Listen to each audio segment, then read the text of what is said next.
Hannah Marsan. Oh, she's on the go. Nag-aaral ng pamilya. Magandang araw mga ka-foodie. Kasamahan natin magpaplan ng sanggipsan. May sanggipsan na tayo dito. Ito. Ito yung sanggipsan na gagamit. 1 kilo? 1 kilo po. Pero hindi ko ito ubusin. Kunti lang yung gagawin ko. Tapos ang dami nito. So ang gagawin ko, kukuha lang ako dito ng kakarampot na sakto lang. Maubos ko. Ito ganito. Mga ganyan ka ganito. Mga ganito lang ka may dito ko nilagay. Ito naman, ibabalik ko sa freezer. Kaya, ang ginagawa ko, sa isang buwan, maninili ako ng mga kapilangalan ko. Kasi, malayo ito yung may biyahe. Pero, panggabi kasi ako, so nakakatamad lumabas. Minsan, nag-order na lang. Kaya, magtimpla na tayo. Ayan, ito ang ating sanggipsan. Titimplahan ko lang siya ng black pepper. Depende. Kung mas gusto kong maraming paminta. Tapos, bawang at sibuyas na powder. Mas masarap siya pag marami yun. Tapos, pang steak. Itong, na to, herb salt. Ang steak to, pero rosemary sa season ito. Ito yung ginagamit ko po, kung nagkasangkip sa laki. Yan, lang natin. Tak lang natin. Yan siya. Tapos, may lalagay ulit tayo ng kutsubar, chili powder. Ayan. Kutsubar sa Korean kasi. Ayan, tawag nila dito sa chili powder. Kutsubar. Paglalagay yung tayo. Hindi kasi maanghang. So, damihan natin. Mas masarap pag marami. Kasi ang ginagawa ko, binababad ko lang siya. Pag pilitin ko lang ito. Wala sa inyo kung gusto mo. Ito tapos halu-haluin lang natin sila. Mix lang natin yun. Ma-absorb niya yung pinang-timpla natin.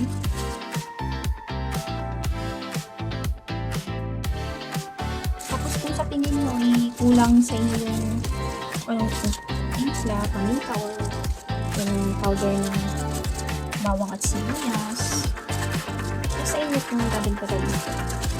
Ako kasi, sana parang sila kaya ka. So, dadagdagan ko pa siya ng paminta, black pepper powder.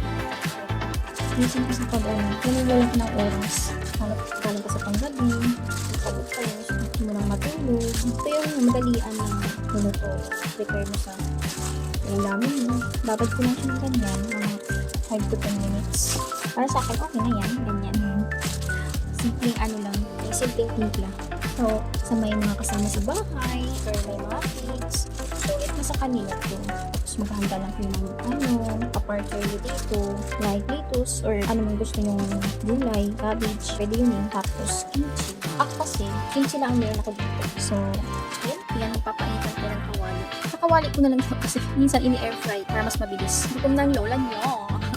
Mainit lang tayo sa iyo. Kung medyo mainit na, talagay na natin si samgyup. Kung mainit na siya, ilalagay natin yung tayo.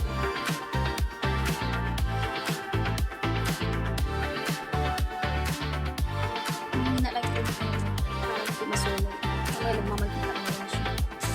Yan na guys, pagay na, balikan na natin. Hindi ba, hit na mantika na sa natin. Mabilis na kamalig. Malipit na kasi din.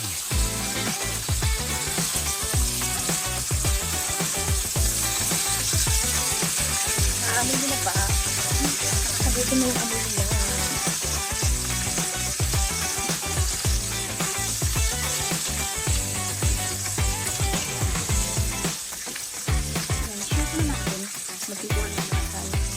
Kahapon nag-isla na dito sa Korea. Pag-isip ko ng gabi, pasok ko. Paano yun? Medyo makapal-kapal ng isla. Tapos ngayon ng umaga. Nakakatakot ko lang kasi madulas. Minsan kasi nadulas na ako. Bumagsak yun. Bumagsak siya. Nakakahiya pero totoo yan. Pag nag-iisla talaga madulas. Ilang hindi ka gandahan dito sa kanila. Maingat talaga. Tapos may napansin mo, mahilig talaga magsasalang tapos, pero pasensya nyo na, hindi ko kinuha na ko ng ang mixing video lang naman. Habang nag-i-snow pa natin. Kasi kapasok na ako.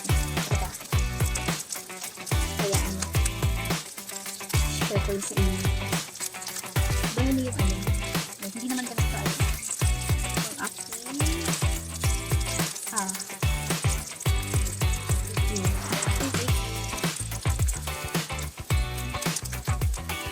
Ganito. Mas masarap pag hindi masyadong pag hindi masyadong pag ganito lang. Hindi ganun ka crunch. Crunch masyado. Mas masarap pa ganito. Medyo malambot lang. Masarap pa ganito. Pwede natin siyang hanguin. Ayan. Ay, pahabol pala guys. Huwag kalimutang mag-like and share